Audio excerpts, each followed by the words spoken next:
അപ്പോൾ പിന്നെ നമ്മൾ വിചാരിച്ചു ഓക്കെ ഇങ്ങനെ തന്നെ പോകട്ടെ എന്ന് വിചാരിച്ചു, അത്രേ ഉള്ളൂ. അതിന് വേറെ കഥയുണ്ടാക്കിയല്ലേ. പിന്നെ വല്ലാത്ത ജീവിതം തന്നെ. ഈ സ്റ്റേറ്റ്മെൻറ്റ് ഞാൻ ഇതിന് മുന്നേ അങ്ങനെ ആരെങ്കിലും പറഞ്ഞിട്ടുണ്ടായിരിക്കും, പക്ഷേ ഞാൻ അത്ര ഇതായിട്ട് കേട്ടിട്ടില്ല. അപ്പം മിസ്റ്റേക്സിനെ ജഡ്ജ് ചെയ്യുന്ന റിലേഷൻഷിപ്പ് എന്ന് പറഞ്ഞാൽ ഞാൻ അങ്ങനെ റിലേഷൻഷിപ്പ് എന്ന് വിളിക്കാൻ പറ്റത്തില്ല. ഇങ്ങനെ വെച്ച് പറ. ഞാൻ പറയുന്നതിന് ഇടയ്ക്ക് കയറി പറയും.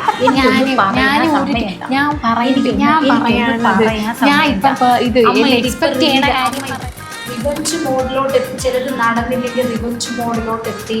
അതിന് ഇല്ല, എനിക്ക് കിട്ടാത്തതൊന്നും വേറെ ആർക്കും വേണ്ട, അതിനെ ഞാൻ നശിപ്പിക്കും എന്നൊരു ആറ്റിറ്റ്യൂഡ്.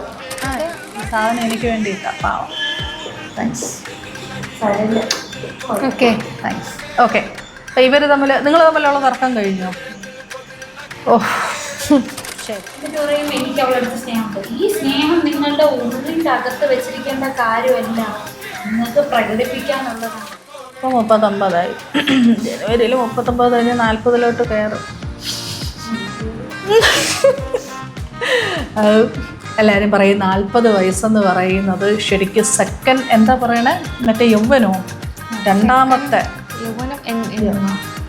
യൗവനം അല്ലല്ലോ, സെക്കൻഡ് വാർദ്ധക്യം.